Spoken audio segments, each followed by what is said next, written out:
Hi everyone, in front of me I've got ZTE Axon 20 and let me share with you how to check for the software updates. So basically all you have to do is to enter the settings here, then scroll down to the very bottom in order to find the system.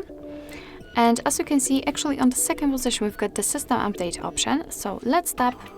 Of course, you will have to give all of the permissions in order to be able to check the update.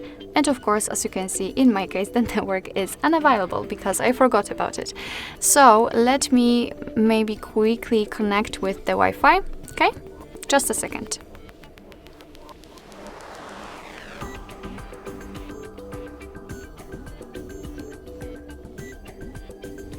Okay, we've got it. We will have the internet connection.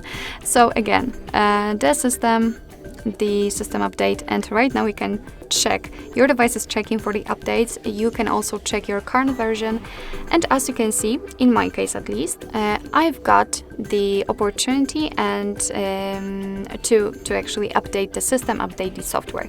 Here you've got also all of the information which you really need and what is new also. And if you're ready, just tap on update. Probably this device will be restarted after the update, so I will not do it, but no worries, just tap on update and you will update your device into a better version of the system. Alright, so basically that's all. This is how to check for the system updates in your ZTE Axon 20. Thank you so much for watching. I hope that this video was helpful, and if it was, please hit the subscribe button and leave the thumbs up.